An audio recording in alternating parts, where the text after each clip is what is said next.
ഈശോ മിശിഹായ്ക്ക് സ്തുതിയായിരിക്കട്ടെ. പ്രിയമുള്ളവരെ, നമ്മുടെയൊക്കെ ജീവിതത്തിൽ നിന്ന്, കുടുംബത്തിൽ നിന്ന് നെഗറ്റീവ് എനർജി പോകാനായിട്ട് ബഹുമാനപ്പെട്ട ഡാനിയേലച്ചൻ പറയുന്ന ഒരു മാർഗമുണ്ട്. അതിതാണ്, ജീവിതത്തിൽ നെഗറ്റീവ് ചിന്തകൾ ആരുടെയും മനസ്സിലേക്ക് കടന്നു വരാം, അല്ലേ? ഒരു ദിവസം ആരംഭത്തിൽ തന്നെ ഇത്തരം ചിന്തകൾ കടന്നുകൂടിയാൽ ആ ദിവസം തന്നെ പോയി. ഇങ്ങനെയുള്ള അവസരങ്ങളിൽ വിശ്വാസികളും മരിയ ഭക്തരും എന്ന നിലയിൽ നമുക്ക് ചെയ്യാനുള്ള കാര്യം നന്മ നിറഞ്ഞ മറിയമേ ചൊല്ലുക എന്നതാണെന്ന് ഡാനിയേലച്ചൻ പറയുന്നു. മനസ്സിലേക്ക് എപ്പോഴൊക്കെ നെഗറ്റീവ് ചിന്തകൾ കടന്നു വരുന്നുവോ അപ്പോഴെല്ലാം നന്മ നിറഞ്ഞ മറിയമേ ചൊല്ലുക.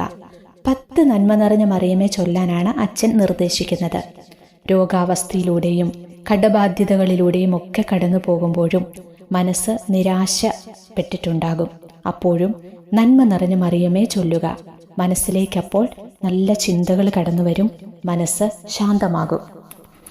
നന്മ നിറഞ്ഞ മറിയമേ പരിശുദ്ധ സഭ നമുക്ക് നൽകിയ പ്രാർത്ഥനകളിൽ ഏറ്റവും ശക്തമായ പ്രാർത്ഥനയാണ്. നന്മ നിറഞ്ഞ മറിയമേ നിനക്ക് സ്വസ്തി, കർത്താവ് നിന്നോട് കൂടെ എന്നതാണ് ഈ പ്രാർത്ഥനയുടെ തുടക്കം. ഇത് ആരോടാണ് പറഞ്ഞതെന്ന് നോക്കാം. നമുക്കറിയാവുന്നതുപോലെ ഗബ്രിയേൽ മാലാഖ പരിശുദ്ധ മറിയത്തോട് പറഞ്ഞതാണ് ഇത്. അതുപോലെ സ്ത്രീകളിൽ അങ്ങ് അനുഗ്രഹിക്കപ്പെട്ടവളാകുന്നു, അങ്ങയുടെ ഉദരത്തിൻ ഫലമായ ഈശോ അനുഗ്രഹിക്കപ്പെട്ടവനാകുന്നു എന്നതാണ് ഇതിൻ്റെ 2ാമത്തെ പോർഷൻ. ഇത് എലിസബത്ത് മാതാവിനോട് പറഞ്ഞതാണ്. 2 പേർ 2 രീതിയിൽ മാതാവിനോട് പറഞ്ഞതാണ് ഇക്കാര്യങ്ങൾ. അതായത് ഗബ്രിയേൽ മാലാഖയും എലിസബത്തും, ഇവർ 2 പേരും പറഞ്ഞവയാണ് നന്മ നിറഞ്ഞ മറിയമേ എന്ന പ്രാർത്ഥന. ഇതിൽ ഗബ്രിയേൽ മാലാഖയെ നമുക്കൊരു പോസ്റ്റ്മാനോട് വിശേഷിപ്പിക്കാം. കത്ത് കൊണ്ടുവന്ന് കൊടുക്കുക എന്നതാണ് അയാളുടെ ഡ്യൂട്ടി. കത്തെഴുതുന്നത് അയാളല്ല, ആരോ എഴുതിയ പോസ്റ്റ് ചെയ്ത കത്ത് മേൽവിലാസക്കാരന് കൊടുക്കുക എന്നതു മാത്രമാണ് അയാളുടെ ഡ്യൂട്ടി. കത്തിലെ ആശയം അയാളുടേതല്ല. ഗബ്രിയേൽ മാലാഖയെ കത്തുമായി മാതാവിൻ്റെ പക്കലേക്ക് അയച്ചത് ദൈവമാണ്. ദൂതൻ്റെതായ അഭിപ്രായമില്ല. അയാൾ വെറും സന്ദേശവാഹകനാണ്. സന്ദേശം കൊടുത്തുവിട്ട ആളുടെ സന്ദേശം കൈമാറുക മാത്രമാണ് അയാൾ ചെയ്യുന്നത്.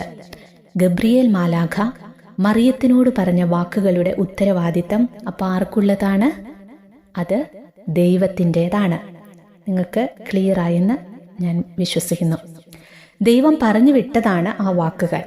മാനവരാശിയിൽ തനിക്കേറെ പ്രിയപ്പെട്ട മകളോട് പറയാൻ ദൈവം ഗബ്രിയേൽ മാലാഖയോട് പറഞ്ഞു കൊടുത്തതാണ് ആ വാക്കുകൾ.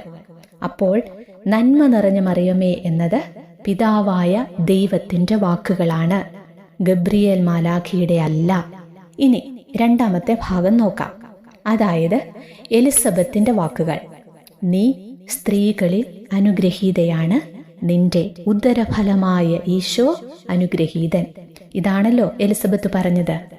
എലിസബത്ത് അത് പറഞ്ഞത് സുബോധമില്ലാതെയോ ഉറക്കപ്പിച്ചോടെയോ ദേഷ്യത്തോടെയോ അസൂയയോടെയോ അല്ല, മറിച്ച് പരിശുദ്ധാത്മാവിനാൽ പ്രേരിതയായിട്ടാണ് എലിസബത്ത് അത് പറഞ്ഞത്. മദ്യപനായ ഒരാൾ മദ്യലഹരിയിൽ വേറൊരാളെ ചീത്ത പറയുമ്പോൾ അയാളുടെ ബോധത്തെ നിയന്ത്രിക്കുന്നത് അയാളല്ല, അയാളിലെ മദ്യമാണ്. ആ വാക്കുകളുടെ ഉത്തരവാദിത്തം മദ്യത്തിനാണ്. അതുകൊണ്ടാണ് മദ്യത്തിൻ്റെ കെട്ടിറങ്ങി കഴിയുമ്പോൾ അവർ മാപ്പ് ചോദിക്കുന്നത്.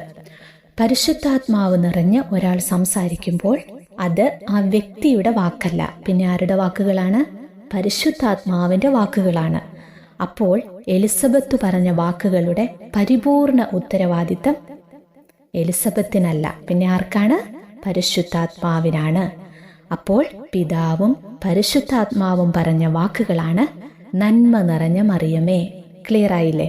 അതായത് ത്രിത്വത്തിൻ്റെ വാക്കുകളാണ്. ത്രിയേക ദൈവത്തിൻ്റെ രക്ഷയുടെ ആരംഭ വാക്കുകളാണ് ഇത്. രക്ഷ നിത്യതയിലെ ആരംഭിച്ചുവെങ്കിലും യേശുക്രിസ്തുവിൻ്റെ ജനനത്തോടെ പുതിയൊരു രക്ഷയുടെ അധ്യായം ഇതൾ വിരിക്കുമ്പോൾ ആ അധ്യായത്തിലെ ആദ്യ വാക്കുകളാണ് ഇത്. നന്മ നിറഞ്ഞ മറിയമേ നിനക്ക് സ്വസ്തി. അപ്പോൾ ഇത് ദൈവത്തിൻ്റെ വാക്കുകളാണ്. രക്ഷ ആരംഭിക്കാൻ ദൈവം ഉപയോഗിച്ച വാക്കുകളാണ് നന്മ നിറഞ്ഞ മറിയമേ. അതുകൊണ്ടാണ് സാത്താൻ ഈ പ്രാർത്ഥനയെ ഏറെ ഭയക്കുന്നത്. ഭൂതോച്ചാടന വേളകളിൽ സാത്താൻ ഈ പ്രാർത്ഥനയെ എന്തുമാത്രം ഭയക്കുന്നു എന്ന് വെളിപ്പെടുത്തിയിട്ടുണ്ട്. ആണി നെറ്റിയിൽ അടിച്ചിറക്കുന്നത് പോലെയുള്ള ഒരു അനുഭവമാണ് അത് സാത്താൻ ബാധിതന് നൽകുന്നത്.